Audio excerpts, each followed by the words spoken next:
ഞാൻ father Thomas എടയാൽ MCBS. എൻ്റെ വീട് പാലാരൂപത്തിലുള്ള വെള്ളിയാമറ്റത്താണ്. ഞാൻ ദിവികാരുണ്യ മിഷണറി സഭയുടെ അംഗമായിട്ട് ഇപ്പോൾ ശുശ്രൂഷ ചെയ്യുന്നു. എനിക്ക് എൻ്റെ ഈ 50 വർഷത്തിലധികം ജീവിച്ച പൗരോഹിത്യ കാലഘട്ടങ്ങളിൽ വിശുദ്ധ കുർബാനയെക്കുറിച്ച് ലഭിച്ച അനുഭവങ്ങളും ഉൾക്കാഴ്ചകളും നിങ്ങളുമായിട്ട് പങ്കുവയ്ക്കുക എന്നുള്ളതാണ് എൻ്റെ താല്പര്യം. നമുക്ക് പ്രാർത്ഥനയോടെ ഇതിലേക്ക് പ്രവേശിക്കാം. വിശുദ്ധ കുർബാന എന്ത് എന്ന് ഞാൻ പഠിച്ചത് 2ാം ക്ലാസ്സിൽ വേദപാഠം പഠിക്കുന്ന കാലത്താണ്. അന്നായിരുന്നു എൻ്റെ ആദ്യ കുർബാന സ്വീകരണം. ഈ ആദ്യ കുർബാന സ്വീകരണ സമയത്ത് ഞങ്ങളെ കുട്ടികളോട് ഞങ്ങളെ പഠിപ്പിച്ച അധ്യാപിക സിസ്റ്റർ പറഞ്ഞൊരു കാര്യം അന്ന് എൻ്റെ മനസ്സിൽ നാരായം കൊണ്ട് കോറി ഇട്ടതുപോലെ കിടക്കുന്നുണ്ട്. അതിതാ, വിശുദ്ധ കുർബാന വെറും ഒരു അപ്പമോ ഒരു വസ്തുവോ അല്ല. വിശുദ്ധ കുർബാന ഈശോ എന്ന് പറയുന്ന വ്യക്തിയാണ്. അത് കേട്ടപ്പോൾ അത്ഭുതമൊന്നും അന്ന് തോന്നിയില്ല. ഈശോയെ അറിയാം, വിശുദ്ധ കുർബാനയുടെ ഈശോ നമ്മുടെ ഉള്ളിലേക്ക് വരുന്നു എന്നൊക്കെയുള്ള വിശ്വാസമേ ഉള്ളൂ. അതൊന്ന് തറപ്പിച്ച് കിട്ടാൻ വേണ്ടിയിട്ട് സിസ്റ്റർ പറഞ്ഞ ഒരു കാര്യം, നിങ്ങൾ വിശുദ്ധ കുർബാന സ്വീകരിച്ച ശേഷം നിങ്ങളുടെ കരങ്ങൾ ഹൃദയത്തോട് ചേർത്ത് വെച്ചിട്ട് ഈശോയെ നിൻ്റെ കരം നീട്ടി എൻ്റെ ശിരസിൽ വെച്ച് എന്നെ ഒന്ന് അനുഗ്രഹിക്കണമേ എന്ന് പ്രാർത്ഥിക്കാൻ ഞങ്ങളോട് പറഞ്ഞു. ഞങ്ങളങ്ങനെ അന്ന് പ്രാർത്ഥിച്ചവരാണ് ഞങ്ങളുടെ കുട്ടികൾ. അപ്പോൾ ഈശോ തൊട്ട ഒരനുഭവം അന്ന് ഹൃദയത്തിൽ ഉള്ളത് ഞാനിപ്പോഴും ഓർക്കുകയാണ്. അതാണ് എൻ്റെ ആദ്യത്തെ ദിവികാരുണ്യ അനുഭവം, ഈശോയെ സ്വീകരിച്ച അനുഭവം എന്ന് ഞാൻ ഓർക്കുകയാണ് ഇപ്പോഴും. അതിനുശേഷം അതങ്ങനെ വളർന്നു വരുന്ന ഒരു കാലത്ത്, പിന്നീട് സെമിനാരിയിലെ പഠനത്തിൻ്റെയൊക്കെ ശേഷം ഞാനൊരു വൈദികനെ കാണാനായിട്ടൊരു കുട്ടനാട്ടിലൊരു സ്ഥലത്ത് പോയി. ഞാൻ അന്ന് സെമിനാരിയിൽ പഠിപ്പിക്കുന്നൊരു കാലമാണ്. അപ്പോൾ ഒരു വൈദിക വിദ്യാർത്ഥി അയച്ച ഒരു കത്തിൻ്റെ പേരിലാണ് ഞാൻ ആ ഇടവകയിൽ ചെല്ലുക, അദ്ദേഹത്തെക്കുറിച്ച് കൂടുതൽ അറിയാൻ വേണ്ടിയിട്ട്. ചെന്നപ്പോൾ വള്ളമൊക്കെ കയറിപ്പോണം. ഞാൻ ആദ്യം വള്ളത്തെ കയറുന്നതാണ്. ഇതിനു മുമ്പ് നമ്മുടെ പാലായിലൊന്നും വള്ളമില്ലല്ലോ. ഞാൻ ആ വള്ളത്തിൽ കയറി അവിടെ ചെന്ന് കഴിഞ്ഞപ്പോൾ ഒരു പഴയ പള്ളിമുറി, അവിടെ ഒരു അച്ഛനുണ്ട്, കറുത്തി ഉടുപ്പെട്ടി അച്ഛൻ. അങ്ങനെ കാണാറില്ല ഈ അച്ഛൻ. ഞാൻ അച്ഛനെ കാണുന്നതിന് മുമ്പ് തുറന്നു കിടന്ന പള്ളിവാതിലിൽ ഇവിടെ ഞാൻ അകത്ത് കയറി ഈശോയെയൊക്കെ കണ്ട് വർത്തമാനമൊക്കെ പറഞ്ഞ് എൻ്റെ കാര്യമൊക്കെ ഈശോയോട് പറഞ്ഞിട്ട് ഞാൻ പുറത്തിറങ്ങി അച്ഛനെ കാണാൻ ചെന്നു. അപ്പോൾ അച്ഛനെ കാണാൻ ചെന്നപ്പോൾ അവിടെ ഒരു ബോർഡ് എഴുതി വെച്ചിരിക്കുന്നു, ഈശോയെ സന്ദർശിച്ചുവോ. അതൊന്ന് വായിച്ചു. ഞാൻ അച്ഛൻ്റെ അടുത്ത് കയറി ചെന്നു. അന്നേരം ഞാൻ അച്ഛൻ നല്ലൊരു അച്ഛൻ, പ്രായമുള്ള അച്ഛൻ, വിശുദ്ധനായ വൈദികനെ കണ്ടാൽ തന്നെ അറിയാം. അദ്ദേഹത്തിന് ഈ ബോർഡിനെ കുറിച്ച് ചോദിച്ചു. അപ്പോഴദ്ദേഹം പറഞ്ഞു, വിശുദ്ധ കുർബാന ഈശോ തന്നെയാണ്, ഒരു വസ്തുവല്ല. ഈശോ എന്ന വ്യക്തിയാണ്. അച്ഛനെ കാണാൻ വരുന്നവരൊക്കെ അച്ഛൻ്റെ മാസ്റ്റർ ആരാ? ഈശോയാ. അതുകൊണ്ട് first visit the master then the servant. First visit the master then the servant എന്ന് ഇംഗ്ലീഷിലും ഈശോയെ സന്ദർശിച്ചുവോ എന്ന് മലയാളത്തിൽ എഴുതി വച്ചിരിക്കുന്നു. അതിനെ അത്ഭുതപ്പെടുത്തി. പിന്നീട് ഞാൻ അതേക്കുറിച്ചൊക്കെ ധാരാളം ചിന്തിച്ചിട്ടുണ്ട്. അപ്പോൾ അവിടെ ഞാൻ അനുഭവിച്ച ഒരു കാര്യം, നമ്മുടെയൊക്കെ പള്ളികളിൽ ഈശോ ഉണ്ടല്ലോ, എന്നിട്ട് ഈശോ എന്ന വ്യക്തിയെ വ്യക്തിപരമായ വിധത്തിൽ സന്ദർശിക്കാനും പ്രാർത്ഥിക്കാനും ഒക്കെ നമുക്ക് പറ്റുമല്ലോ. ഈശോ എന്നത് ഒരു വസ്തുവല്ല, വിശുദ്ധ കുർബാന എന്ന് പറയുന്നൊരു വസ്തുവല്ല, ഈശോ എന്ന വ്യക്തിയാണ് എന്ന് എൻ്റെ മനസ്സിൽ ആഴപ്പെട്ടൊരു അനുഭവം ഈ ബോർഡ് വായിച്ചപ്പോഴേക്കും തോന്നി. ഈശോയെ സന്ദർശിച്ചുവോ എന്ന്. അതിനുശേഷം ഞാൻ എവിടെ പോയാലും ഞാൻ എൻ്റെ ആദ്യത്തെ കാര്യമായിട്ട് ഞാൻ ചെയ്യുന്നത് അച്ഛനെ കാണാനും അച്ഛനെ കാണാനും ഒന്നുമല്ല പോവുക, പള്ളിയിൽ കയറി ഈശോ എന്ന വ്യക്തി വിശുദ്ധ കുർബാനയായിട്ട് ആ പള്ളിയിലുണ്ടല്ലോ, ഈശോയെ സന്ദർശിച്ച് എൻ്റെ കാര്യങ്ങളൊക്കെ പറഞ്ഞിട്ടേ ഞാൻ പലപ്പോഴും പോകാറുള്ളൂ. ഇപ്പോഴും അങ്ങനെയൊക്കെ അത് ആവർത്തിച്ച് ചെയ്യുന്ന ഒരു കാര്യമാണെന്ന് നിങ്ങളോട് പറയാൻ എനിക്ക് ഒത്തിരി സന്തോഷമുണ്ട്. അൾത്താരയിൽ പൂജ്യ ബലിവസ്തുവായിടും അഖിലേശ്വരനെന്നും ആരാധന. ബലിവേദി മുന്നിലായി അണിചേർന്നു നിന്നിവർ ആത്മാവിലർപ്പിക്കും ആരാധന.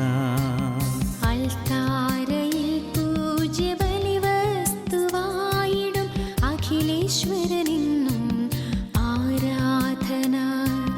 ബലിവേദി മുന്നിലായി അണിചേർന്നു നിന്നിവർ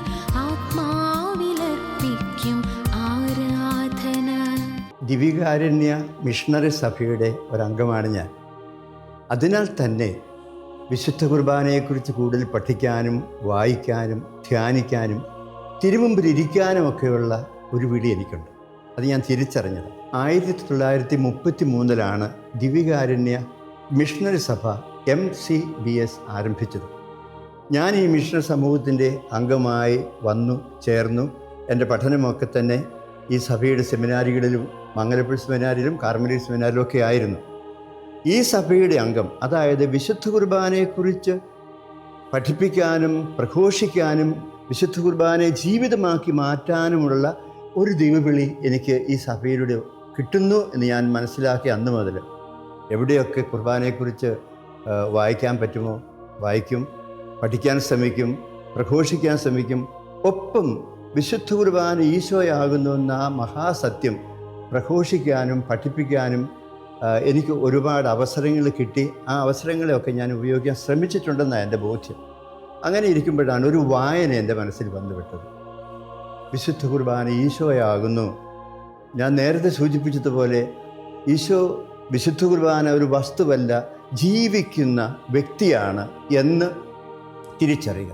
നമ്മുടെ തിരുസക്കറാരിയിലൊക്കെ നമ്മൾ ആ ഈശോയല്ലേ കണ്ടെത്തുക.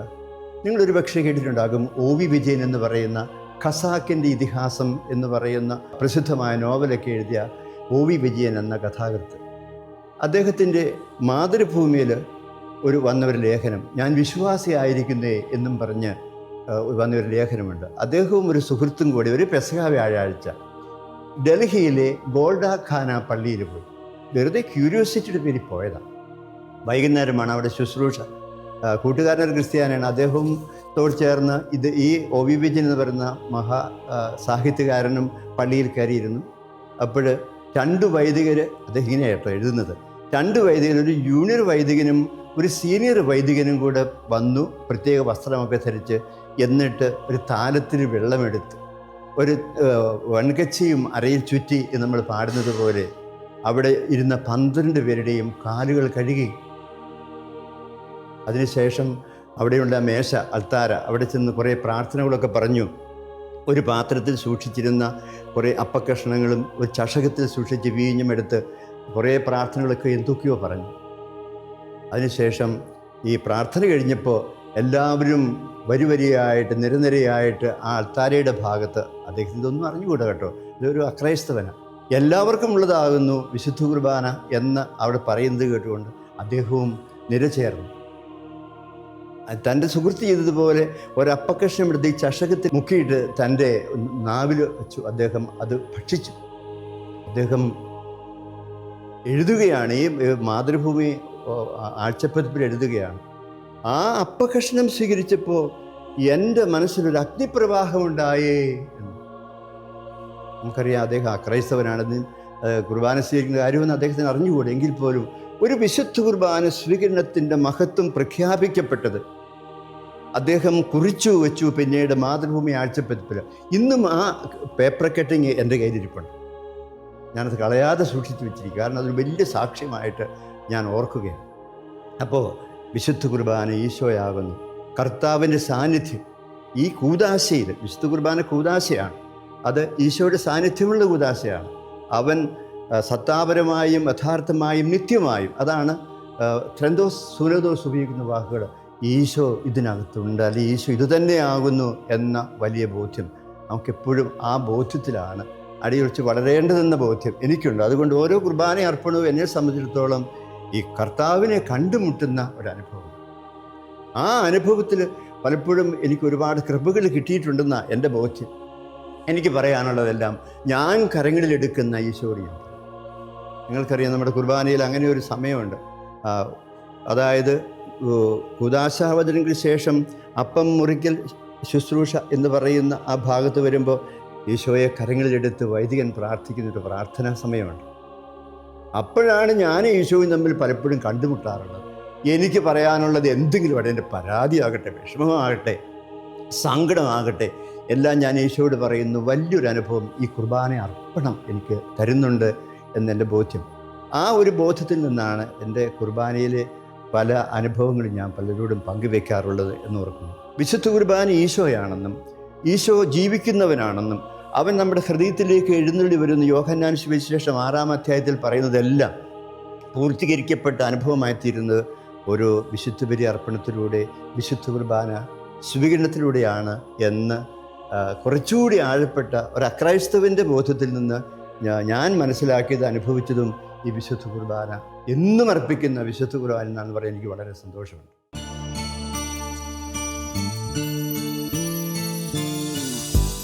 കരുണതൻ കയർ പിടിച്ച് നയിച്ചിടും സ്നേഹമേ, കരുണതൻ കയർ പിടിച്ച് നയിച്ചിടും സ്നേഹമേ, ദിവ്യകാരുണ്യ സ്നേഹമേ, പരിശുദ്ധ സ്നേഹമേ. പ്രിയപ്പെട്ടവരെ, വിശുദ്ധ കുർബാന എൻ്റെയും നിങ്ങളുടെയൊക്കെ ബുദ്ധിയിൽ ഒതുങ്ങുന്ന ഒന്നല്ല, അത് കർത്താവ് തന്നെയാണ്. അതുകൊണ്ടാണ് വിശുദ്ധ കുർബാന ഒരു മിസ്റ്ററിയാണെന്ന്, രഹസ്യമാണെന്ന് പറയും. നമ്മുടെ കുർബാനകളിലൊക്കെ നമ്മളെപ്പോഴും ഉപയോഗിക്കുന്നൊരു വാക്കാണ്, ഈ രഹസ്യം പരികർമ്മം ചെയ്യുവാൻ ഞങ്ങളെ ശക്തരാക്കണമേ എന്നൊക്കെ കാർമ്മികൻ പ്രാർത്ഥിക്കുന്നു. അപ്പോൾ അതുകൊണ്ട് കൂടുതൽ ആഴപ്പെട്ട പഠനങ്ങളും ചിന്തകളും ഒക്കെ ആവശ്യമാണ്. സഭ ഒത്തിരി ആ രീതിയിൽ മുമ്പോട്ട് പോയിട്ടുണ്ട്. ദിവ്യകാരുണ്യ മിഷണറി സഭയുടെ അംഗം എന്ന നിലയ്ക്ക് കുർബാനയെക്കുറിച്ച് കൂടുതൽ പഠിക്കുക എന്നുള്ളത് എൻ്റെ കടമയാണെന്ന് എനിക്ക് നന്നായിട്ട് ബോധ്യമായി. ചില കാലഘട്ടങ്ങളിൽ അങ്ങനെയുള്ള ചില സ്ട്രെസ്, ചില ആവശ്യകതയുടെ മുമ്പിൽ നമ്മൾ കൊടുക്കുന്ന ചില ഈടുറ്റ പഠനങ്ങൾ, ഇതൊക്കെ വളരെ പ്രധാനപ്പെട്ടതാണ്. അങ്ങനെ ഒരു കാലഘട്ടങ്ങളിൽ ഞാൻ ഈ വിശുദ്ധ കുർബാനയെക്കുറിച്ച് പഠിക്കാൻ, എൻ്റെ കൂട്ടുകാരായ വൈദികരുടെ ഒപ്പം ഇരുന്ന് പഠിക്കാൻ ഞാൻ തയ്യാറായി. അതാണ് പിന്നീട് എൻ്റെ പ്രീച്ചിങ്ങിന്, എൻ്റെ സുവിശേഷ പ്രഘോഷണത്തിന്, ധ്യാന പ്രസംഗങ്ങൾക്കൊക്കെ അടിത്തറയായി നിന്നത് എന്ന് ഞാൻ ഓർക്കുകയാണ്. അപ്പോൾ വിശുദ്ധ കുർബാനയെക്കുറിച്ച് കൂടുതലായിട്ട് പഠിക്കുമ്പോൾ, മനസ്സിലാക്കുമ്പോൾ നമുക്ക് ഇനിയും ഇതിൻ്റെ സോഴ്സസുകളെക്കുറിച്ചൊക്കെ അറിയണമല്ലോ എന്നൊരു വലിയ ദാഹം എനിക്കുണ്ടായി. അത് വത്തിക്കാൻ കൗൺസിലൊക്കെ പ്രത്യേകിച്ച് പറയുന്നൊരു കാര്യമാണ്. Eucharist is the source and summit of Christian life. ഇങ്ങനെയുള്ള കുറേ ചിന്തകൾ ഇവിടെ നടക്കുന്ന കാലത്താണ് എൻ്റെ സഭാ അധികാരികൾ മലബാറിലെ കോഴിക്കോട് ജില്ലയിലെ കുറ്റിയാട് പ്രദേശത്തുള്ള ചാത്തൻകോട്ട് നട എന്ന് പറയുന്ന ഒരു ആശ്രമത്തിലേക്ക് നിയമിച്ചത്. അവിടെ ഒരു വിദ്യാലയമുണ്ട്, ചെറിയൊരു ഇടവകയുണ്ട്, ആശ്രമമുണ്ട്. ഞാൻ തനിയെ ആ കാലങ്ങളിൽ അവിടെ ഉണ്ടായിരുന്നുള്ളൂ. അപ്പോൾ ഇലക്ട്രിസിറ്റി പോലും കയറാത്ത ഒരു കുഗ്രാമമാണെന്ന് വേണേൽ നമുക്ക് പറയാൻ പറ്റും. ആ കാലത്ത് ഏതാണ്ട് 1981 ഞാനവിടെ ചെല്ലുക. പിന്നെ തനിച്ചായിരിക്കുന്ന സമയങ്ങളിൽ എന്ത് ചെയ്യും? വൈകുന്നേരങ്ങളിൽ കറണ്ടൊന്നുമില്ല, ഒരു തിരിയും കത്തിച്ചു ഞാൻ ഈ തിരുസക്രായുടെ മുമ്പിലിരിക്കും, വേറെ ഒന്നും ചെയ്യാൻ പറ്റുന്നില്ല. ഒരു ദിവസം നല്ല ഇടിയും മഴയൊക്കെ ഉള്ള ഒരു ദിവസം. അപ്പോൾ ഭക്ഷണകാര്യം നിങ്ങൾക്കറിയാമല്ലോ, ഞങ്ങൾ ആ വൈദികരൊക്കെ തന്നെത്താനെയൊക്കെ കുക്ക് ചെയ്ത് തിന്ന് ജീവിക്കുന്നവരാണെന്ന് വേണേൽ പറയാൻ പറ്റും.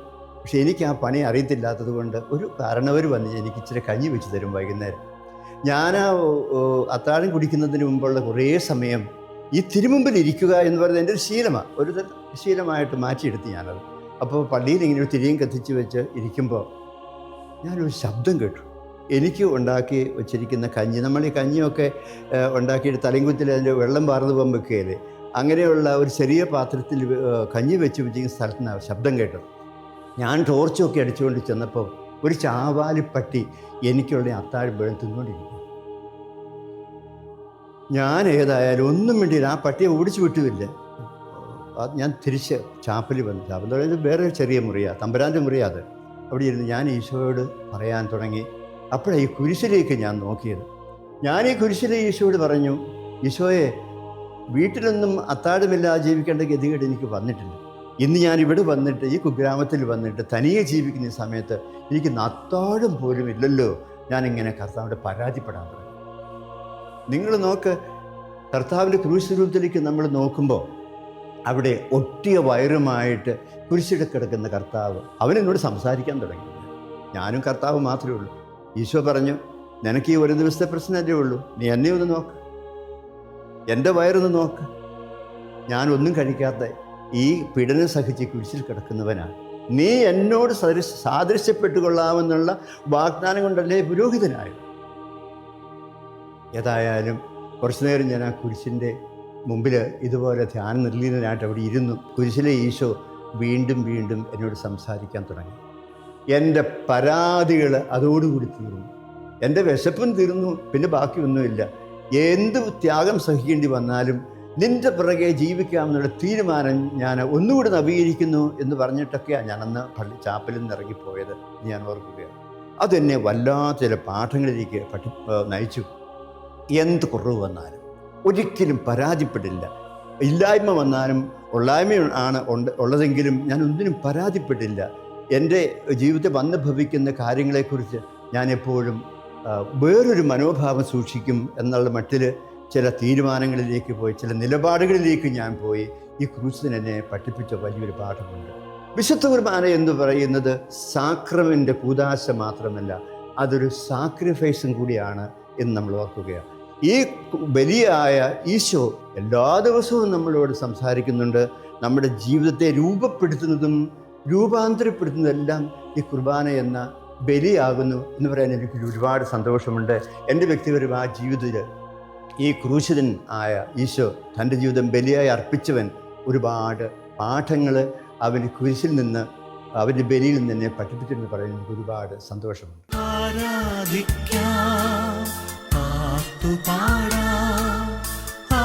തിരുനാമത്തെ പാടി വാഴ്ത്താം, ആനന്ദ കീർത്തനം പാടി നിത്യം, ആരാധനാ സ്തുതി സ്തോത്രമേകാം. പ്രിയപ്പെട്ടവരെ, ദുഃഖങ്ങളും സങ്കടങ്ങളും കണ്ണുനീരും വിഷമതകളും പ്രതികൂല സാഹചര്യങ്ങളും നേരിടാത്ത ആരെങ്കിലും ഉണ്ടോ നമ്മുടെ ഇടയിൽ? അത് പുരോഹിതനായാലും സന്യാസിയായാലും കുടുംബജീവിതക്കാരനായാലും ഉയർന്ന സ്ഥാനങ്ങളിൽ ഇരിക്കുന്നവരായാൽ പോലും എല്ലാവർക്കും ഈ സങ്കടങ്ങളും കുരിശുകളുമുണ്ട്. Jesus is the answer to all our problems. അതും ക്രൂശിതനെ നോക്കിയിട്ട് പറയാൻ നമുക്ക് പറ്റും. എനിക്ക് അങ്ങനെ ഒരു അനുഭവമുണ്ട്. ഞാൻ ഒത്തിരി വർഷങ്ങൾക്ക് മുമ്പ് തിരുവനന്തപുരത്തായിരുന്നപ്പോൾ ഒരു ദിവസം ഒരു ബോർഡ് കണ്ടു, ഒരു വാൾ പോസ്റ്റ് കണ്ടു. ഇംബ്രാൻഡ് എന്ന് പറയുന്ന ഒരു മിഷണറി പ്രസംഗിക്കുന്നുവെന്ന്. എന്നാൽ അതൊന്ന് കേട്ടുകളയാൻ വിചാരിച്ച് ഞാനും അവിടെ ആ വേദിയിലെത്തി. ഇദ്ദേഹം ടോർച്ചേർഡ് ഫോർ ക്രൈസ്റ്റ് എന്ന് പറയുന്ന ഒരു പുസ്തകത്തിൻ്റെ രചയിതാവാണെന്ന് അറിഞ്ഞതുകൊണ്ടാണ് ഞാൻ അദ്ദേഹത്തെ ഒന്ന് കേൾക്കാൻ ശ്രമിച്ചത്. അപ്പോൾ അദ്ദേഹം ഇംഗ്ലീഷിൽ പ്രസംഗിക്കും, Jesus is the answer to all our problems. അതൊരാൾ മലയാളത്തേക്ക് തർജ്ജമ ചെയ്യും, യേശുവാണ് എൻ്റെ എല്ലാ പ്രശ്നങ്ങൾക്കും ഉത്തരം. ഞാൻ ആ പ്രസംഗത്തിന് ശകലം കേട്ടിട്ട് ഞാൻ തിരിച്ചു പോയി. ഞാൻ എൻ്റെ പള്ളിയിൽ പോയിരുന്ന വൈകുന്നേരം ഇങ്ങനെ പ്രാർത്ഥനയുടെ സമയം, വേറെ ആരുമില്ല, പള്ളിയിൽ ഞാൻ മാത്രമേ ഉള്ളൂ. ഇപ്പോൾ ഈ ക്രൂശിത ചിത്രം എൻ്റെ മനസ്സിന് തെളിഞ്ഞു നിൽക്കുക. ഞാനത് എനിക്കൊരു പ്രത്യേക അനുഭവമായിട്ട് തോന്നി. കാരണം വിശുദ്ധ കുർബാന എന്ന് പറയുന്നത് കൂദാശയും ബലിയുമാണ്. നിങ്ങളോടും എന്നോടുമൊക്കെ ചേർന്നിരിക്കുന്ന ഒരുപാട് കാര്യങ്ങൾ ഈ കുർബാനയ്ക്കകത്ത്, ബലിയായ കുർബാനയ്ക്കകത്ത് കിടപ്പുണ്ട്. നമ്മളത് പലപ്പോഴും ശ്രദ്ധിക്കാതെ ഇതിനെ ഞാനും നിങ്ങളുമൊക്കെ ഇതൊരു ആചരണമോ അനുഷ്ഠാനമായിട്ടൊക്കെ കൊണ്ടുപോകുന്നവരാ. അല്ല, Jesus is the answer to all our problems. നമ്മുടെ എല്ലാ പ്രശ്നങ്ങൾക്കും ഉത്തരം ഈ ക്രൂശിതനാണ് എന്ന് പറയാൻ ഈ ഗ്രന്ഥകാരൻ ശ്രമിക്കുന്നതായിട്ട് എനിക്ക് തോന്നി. അപ്പോഴതെൻ്റെ ജീവിതത്തെ, ഞാൻ പറഞ്ഞില്ലേ, ചിലപ്പോൾ നമ്മുടെ ജീവിതത്തെ രൂപപ്പെടുത്തുന്നതും രൂപാന്തരപ്പെടുത്തുന്നതെല്ലാം നമ്മൾ അർപ്പിക്കുന്ന വിശുദ്ധ കുർബാനയാണ്. അപ്പോൾ ഈ ബലിയിലേക്ക് നമ്മൾ കൂടുതൽ കടന്നു വരുമ്പോൾ ഈ ബലി നമുക്ക് നൽകുന്ന ഒരുപാട് പാഠങ്ങൾ, ഒരുപാട് കാഴ്ചപ്പാടുകൾ, ഒത്തിരി നിലപാടുകൾ, ഒത്തിരി മൂല്യങ്ങളൊക്കെ നമ്മൾ ശ്രദ്ധിക്കണമല്ലോ എന്ന് ഞാൻ വിചാരിച്ചു.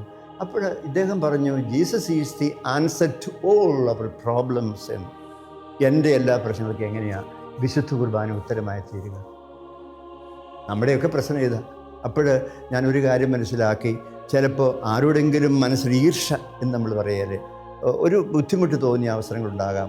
ഒന്നും പ്രതികാരം ചെയ്തില്ലെങ്കിലും എന്നോട് എന്തെങ്കിലും പറഞ്ഞ ഒരാൾക്ക് ഒരു വിഷമം ഉണ്ടാകുമ്പോൾ അതിൽ സന്തോഷിക്കാനെങ്കിലും അവനങ്ങനെ വന്നല്ലോ, അങ്ങനെ പോലും ചിന്തിക്കുന്ന ഒരു മനസ്സ് നമുക്കൊക്കെ ഉണ്ട്.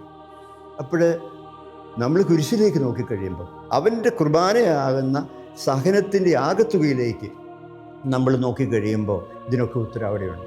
ശത്രുക്കളോട് ക്ഷമിക്കാൻ, പൊറുക്കാൻ, ഏത് സഹനവും ഏറ്റെടുക്കാനുള്ള കൃപ ഈ കർത്താവ് കുർബാനയിലെ ഈശോ നമുക്ക് തരുന്നു എന്ന് ബോധ്യമായപ്പോൾ ഓരോ ബലിയർപ്പണവും പോലും എനിക്ക് എന്തെങ്കിലും കുഞ്ഞു കുഞ്ഞു പ്രശ്നങ്ങളൊക്കെ ഉണ്ടായിട്ടുള്ളൂ. ആ കുഞ്ഞു കുഞ്ഞു പ്രശ്നങ്ങൾക്ക് പോലും ഉത്തരം ഈ കുർബാനയിലുണ്ടെന്ന് അറിഞ്ഞു കഴിഞ്ഞപ്പം കുർബാന അർപ്പിക്കുന്ന ഒരു ആവേശമായി തോന്നി എനിക്ക്. ഞാൻ അന്നേരം എവിടെയെങ്കിലും ഒരു 2-ാം കുർബാന ചെല്ലാനുള്ള ഒരു അവസരം കിട്ടിയപ്പോൾ ഞാൻ ഉപേക്ഷിക്കാറില്ല, ഇപ്പോഴും ഉപേക്ഷിക്കാറില്ല. കാരണം അത് എൻ്റെ ജീവിതത്തിൽ നിർണ്ണയമായിട്ട് ഞാൻ കാണുകയാണ്. അപ്പോൾ നമ്മുടെയൊക്കെ ജീവിത പ്രശ്നങ്ങൾക്ക്, കഷ്ടപ്പാടുകൾക്കൊക്കെ ഉത്തരമായി നിൽക്കുന്ന ഒന്നാണ് കർത്താവിൻ്റെ ബലി എന്നറിയുമ്പോൾ ബലിയിലേക്ക് കൂടുതൽ അടുത്ത് ചെല്ലാൻ, അതിനെ നമ്മുടെ ഹൃദയത്തിലേക്ക് കൂടുതൽ കൊണ്ടുവരാൻ, എന്നിട്ട് നമ്മുടെ ഹൃദയത്തിൻ്റെ കേന്ദ്രഭാഗത്ത് പ്രതിഷ്ഠിക്കാൻ. അപ്പോൾ നമുക്കൊരു കുർബാന എന്ന് പറയുന്നത്, ഒരു ബലിയർപ്പണം എന്നൊക്കെ പറയുന്നത് നമ്മുടെ ജീവിതത്തിൻ്റെ തന്നെ ഒരു ആഘോഷമാണ്. ചിലപ്പോൾ സഹനങ്ങളാവാം, ചിലപ്പോൾ ബുദ്ധിമുട്ടുകളാകാം, സങ്കടങ്ങളാകാം, അധ്വാനങ്ങളെല്ലാം, അതിൻ്റെയൊക്കെ ആഘോഷമായി കുർബാന എന്നൊക്കെ പറയുക തിരിച്ചറിഞ്ഞ് കഴിയുമ്പോൾ ഉണ്ടല്ലോ, കുർബാന എനിക്ക് ഭയങ്കര ഒരു ബലമാണ്. ഏത് സഹനത്തെ ഏറ്റെടുക്കാൻ ഞാൻ ശക്തിപ്പെടുത്തപ്പെടുകയാണ് അതിലൂടെ ചെയ്യുക. അപ്പോൾ ഇങ്ങനെയുള്ള ഒരു വീക്ഷണം എനിക്ക്, ഈ അനുഭവം എനിക്ക് കുർബാനയിലൂടെ പലപ്പോഴും കിട്ടിയിട്ടുണ്ട്. ഇപ്പോഴും എന്തെങ്കിലും ഒരു വിഷമം വന്നാൽ ഞാനതല്ല എൻ്റെ കർത്താവിൻ്റെ ബലിയിൽ സമർപ്പിക്കും, നിൻ്റെ കുരിശിൻ്റെ ശക്തി, നിൻ്റെ സഹനങ്ങളുടെ ആകത്തുകയായ ഈ കുർബാനയിൽ നിന്ന് എനിക്ക് തരണമേ എന്ന് പ്രാർത്ഥിക്കുമ്പോൾ ക്ഷമിക്കാനും പൊറുക്കാനും സഹനങ്ങൾ ഏറ്റെടുക്കാനും കഷ്ടപ്പെടാനും അധ്വാനിക്കാനും നമ്മളെ തന്നെ മുറിച്ച് വിളമ്പുന്ന ഒന്നാണല്ലോ ഈ കുർബാനയിൽ നമ്മൾ ചെയ്യേണ്ടത്. അപ്പോൾ കുർബാനയുടെ കൂദാശാകർമ്മങ്ങളിലേക്ക് നമ്മൾ വരുമ്പോൾ, ഇതാ നിങ്ങളുടെ മോചനത്തിനായി മുറിക്കപ്പെടുന്ന ശരീരം, നിങ്ങളുടെ മോചനത്തിനായി ചിന്തപ്പെടുന്ന രക്തം എന്ന് പറഞ്ഞത് ഈ കാൽവരിയുടെ കുരിശിൽ പൂർത്തിയാക്കപ്പെട്ട ഒരു മഹാസത്യമാണ്. അത് ലോകത്തിലൊരു വലിയ സംഭവമാണ്. അതിലേക്ക് നമ്മൾ നമ്മുടെ മനസ്സുകളിലേക്ക് കൊണ്ടുപോകുമ്പോൾ, കുർബാനയുടെ മുമ്പിൽ ഇരുന്നൊരു 10 മിനിറ്റ് ധ്യാനിക്കുമ്പോൾ, പ്രാർത്ഥിക്കുമ്പോൾ, നമ്മുടെ മുറിവുകളെ എല്ലാം മുറിവേറ്റവനായ കർത്താവിനെ സൗഖ്യപ്പെടുത്തി നമ്മളെ സന്തോഷമല്ല ആനന്ദം കൊണ്ട് നിറയ്ക്കാനാവുന്നതൊരു വലിയ പാഠവും ഒരനുഭവവും ഈ കുർബാനയിൽ നിന്ന് എനിക്ക് എന്നും കിട്ടുന്നതാണ്. ഇനിയും കിട്ടുമെന്ന് പ്രതീക്ഷിച്ചാണ് ഞാൻ ഓരോ ദിവസവും വിശുദ്ധ കുർബാന അർപ്പിക്കുക.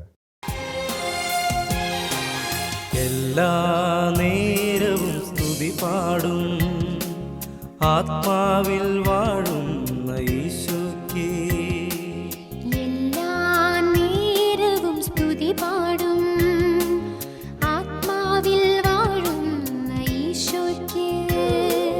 അൾത്താരയിൽ വരും തിരുനാഥന്, അപ്പമായി തീരുന്ന ഗുരുനാഥന്, അൾത്താരയിൽ വരും തിരുനാഥന്, അപ്പമായി തീരുന്ന ഗുരുനാഥന്.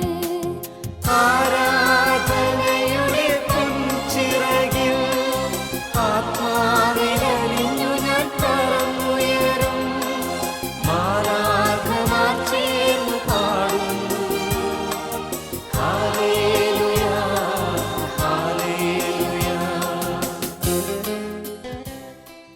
ഹൃദയത്തിൽ നിന്ന് ഹൃദയത്തിലേക്ക് അനുഭവങ്ങൾ പകരുന്നതാണ് ശരിക്കും പറഞ്ഞാൽ നമ്മുടെ ധ്യാനങ്ങളും ക്ലാസ്സുകളുമൊക്കെ. ആ രീതിയിൽ ദിവ്യകാരുണ്യ മിഷണറി സഭയുടെ പ്രേക്ഷിത മേഖല വളരെ വിശാലമാണ്. ഈ ഈശോയെ എല്ലാവർക്കും കൊടുക്കുക, അത് കൂദാശ ആയവനെയും കുർബാന ആയവനെയും കർത്താവിൻ്റെ ആ വിശുദ്ധ കുർബാനയെ ഏവർക്കും എത്തിച്ചു കൊടുക്കുക, അതിൻ്റെ മാഹാത്മ്യവും മഹത്വവും ആളുകൾക്ക് ബോധ്യപ്പെടുത്തി കൊടുക്കുക എന്നതിൻ്റെ മുമ്പിൽ 1983 മുതൽ ഞങ്ങൾ ദിവ്യകാരുണ്യ മിഷണറിമാർ തുടങ്ങിയ ഒന്നാണ് ദിവ്യകാരുണ്യ ധ്യാനങ്ങൾ. അപ്പോഴീ തമ്പുരാൻ്റെ ഈ കുർബാനയ്ക്ക് മുമ്പിൽ ഇരുന്നിരുന്ന് കിട്ടിയ കുറേ വെളിച്ചങ്ങളും കുറേ വിഷയങ്ങളുമെല്ലാം പരസ്പരം പങ്കുവെച്ച് ഞങ്ങൾ ദിവ്യകാരുണ്യ ധ്യാനങ്ങൾ ഇടവകൾ തോറും നടത്തിയിരുന്നു. ഞാൻ എൻ്റെ കാലഘട്ടങ്ങളിലൊക്കെ ഇതിനു വേണ്ടി കുറേ നടന്നിട്ടുണ്ട്, തമ്പുരാനെ ആളുകൾക്ക് കൊടുക്കാൻ വേണ്ടിയിട്ട്. അപ്പം അങ്ങനെയുള്ള ദിവ്യകാരുണ്യ പ്രേക്ഷിതത്വത്തിൻ്റെ മേഖലയിൽ ദിവ്യകാരുണ്യത്തെക്കുറിച്ചുള്ള പഠനങ്ങളും ക്ലാസ്സുകളും കോഴ്സുകളും ഒക്കെ ധ്യാനങ്ങളുമൊക്കെ പല വിഭാഗക്കാർക്ക് കൊടുത്തുകൊണ്ട് പോയ ഒരു കാലഘട്ടങ്ങളിലൊക്കെ ഈ തിരുമുമ്പിലുള്ള ഇരിപ്പായിരുന്നു ഇതിൻ്റെ പിൻബലമായിട്ട് എനിക്ക് അനുഭവിക്കാൻ കഴിഞ്ഞത്. അങ്ങനെ തമ്പുരാൻ്റെ തിരുമുമ്പിലിരുന്ന് കിട്ടിയ വെളിച്ചങ്ങളൊക്കെ നമ്മൾ പല വിധത്തിലാണ് കൊടുത്തത്. ചിലപ്പോൾ പുസ്തക രൂപേണ കൊടുക്കാനുള്ള അവസരം എനിക്ക് കിട്ടിയിട്ടുണ്ട്, ചില പുസ്തകങ്ങളൊക്കെ പബ്ലിഷ് ചെയ്യാം. പിന്നെ കുറേയേറെ ദിവ്യകാരുണ്യ ഗീതങ്ങൾ, അങ്ങനെ ഒരു ടൈറ്റിൽ പോലും ഒരു പക്ഷേ ഈ MCBA സഭയിൽ നിന്നായിരിക്കാൻ വന്നതെന്ന് ഞാൻ ഓർക്കുകയാണ്. അപ്പോൾ നിങ്ങൾക്കറിയാം, ഓസ്തിയിൽ വാഴും ദൈവമേ, നമ്മുടെ ദൈവം തുടങ്ങിയുള്ള ഒരു 250ഓളം കുടുംബഗീതങ്ങൾ, അർപ്പണഗീതങ്ങൾ, ഇതെല്ലാം ഇതിൻ്റെ ഈ മേഖലയിൽ വരുന്നതാണ്. അതെല്ലാം അതിൻ്റെയൊക്കെ ഉറവിടമെന്ന് പറയുന്നത് ഈ വിശുദ്ധ കുർബാനയാണ്. വിശുദ്ധ കുർബാനയുടെ ഓരോ ചൈതന്യത്തെയും അല്ലെങ്കിൽ ഒരു ചൈതന്യത്തെ എടുത്തിട്ട് അത് ആരാധനയായിട്ട് പ്രാർത്ഥനയായിട്ടൊക്കെ ഒരു കവിതയായിട്ട് കുറിച്ച് അതിനൊരു സംഗീതമൊക്കെ പകർന്ന് ജനഹൃദയങ്ങളിൽ എത്തിച്ചു കഴിഞ്ഞപ്പോൾ അതൊരു ഭക്തിഗാനമായിട്ട് മാറി. അങ്ങനെ കുറേയേറെ ഭക്തിഗാനങ്ങളൊക്കെ ഈ സഭയ്ക്ക് കൊടുക്കാനുള്ള ഭാഗ്യം, അനുഗ്രഹം തമ്പുരാൻ എനിക്ക് തന്നിട്ടുണ്ട് എന്ന് ഞാൻ ഓർക്കുകയാണ്. നന്ദി പറയുന്നു ഈശോയ്ക്ക് എൻ്റെ പ്രത്യേകമായിട്ട്. അതുപോലെ തന്നെ എൻ്റെ മറ്റൊരു പ്രേക്ഷിത മേഖല ഒരു വിദ്യാലയം നടത്തുക എന്നുള്ള. ഒരു 1500-ലധികം കുട്ടികൾ പഠിക്കുന്ന ഒരു വിദ്യാലയത്തിൽ ആദ്യം എനിക്ക് താല്പര്യമുള്ള വിഷയമായിരുന്നില്ലെങ്കിലും കുർബാനയുടെ കണ്ണുകളിലൂടെ നോക്കിക്കഴിഞ്ഞപ്പോൾ ഒരു വൈദികൻ അപ്പം വാഴ്ത്തി മുറിച്ച് കൊടുക്കുന്നത് പോലെ ഒരു ക്ലാസ് റൂമിൽ ചെന്നിട്ട് ഇംഗ്ലീഷിൻ്റെ സ്ട്രക്ചറാകാം, ഗ്രാമറാകാം, അത് വാഴ്ത്തി മുറിച്ച് കുട്ടികൾക്ക് കൊടുക്കുകയാണ്. അപ്പോൾ ഈ ടീച്ചിങ്ങിനകത്ത് ഒരു വലിയ ദിവികാരിൻ്റെ പ്രേക്ഷിതത്വം കാണാൻ എനിക്ക് കഴിഞ്ഞു. അതുകൊണ്ടാണ് ഞാനത് കുറേ വർഷങ്ങൾ ആ പ്രസ്ഥാനവുമായിട്ടൊക്കെ ജീവിച്ചു പോയത്. നോക്കണേ, കുർബാന എന്നെ പ്രചോദിപ്പിക്കുകയായിരുന്നു. എൻ്റെ ക്ലാസ് റൂമുകളെ ഞാൻ അൾത്താരകളാക്കി മാറ്റുകയായിരുന്നു എന്ന് ഞാൻ പിന്നീടാണ് കുറച്ചുകൂടി ആഴപ്പെട്ട് മനസ്സിലാക്കിയത്. ഒരു വലിയ അനുഭവമാണ്. അപ്പം അങ്ങനെ നമ്മുടെ ഓരോ ജീവിത മണ്ഡലത്തെയും അൾത്താരയാക്കി മാറ്റാൻ പറ്റുമല്ലോ എന്നൊക്കെ ബോധ്യപ്പെട്ട് കഴിഞ്ഞപ്പോൾ Eucharist became the source and summit. അത് വത്തിക്കാൻ കൗൺസിൽ പറയുന്നൊരു കാര്യമാണ്. അതിൻ്റെ ഉറവിടവും ഉച്ചകോടിയുമായിട്ട് മാറുന്നു എന്ന് പറഞ്ഞതുപോലെ എന്നെ വിശുദ്ധ കുർബാന വല്ലാതെ സ്വാധീനിച്ചു. എനിക്ക് വിശുദ്ധ കുർബാനയുടെ പ്രേക്ഷിതത്വമല്ലാതെ വേറൊരു പ്രേക്ഷിതത്വമില്ല. അതിനുവേണ്ടി ഏതറ്റം വരെ പോകാനും എനിക്ക് താല്പര്യമുണ്ട്. തമ്പുരാൻ എന്നെ പരിശുദ്ധാത്മാവിനോട് ബലപ്പെടുത്തുന്നതെന്ന് എനിക്കറിയാം.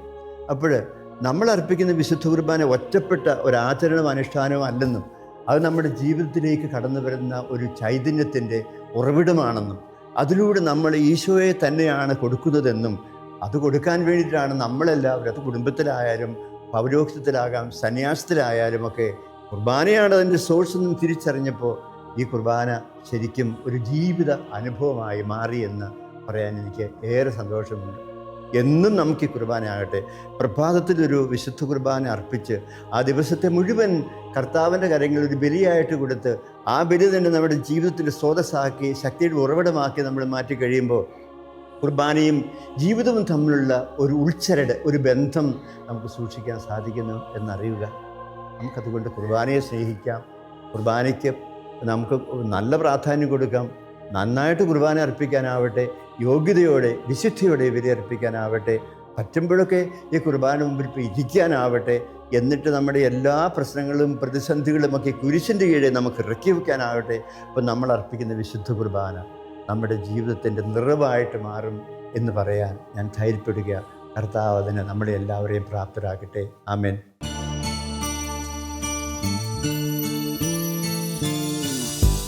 കരുണതൻ കയർ പിടിച്ച് നയിച്ചിടും സ്നേഹമേ, കരുണതൻ കയർ പിടിച്ച് നയിച്ചിടും സ്നേഹമേ, ദിവ്യകാരുണ്യ സ്നേഹമേ, പരിശുദ്ധ സ്നേഹമേ.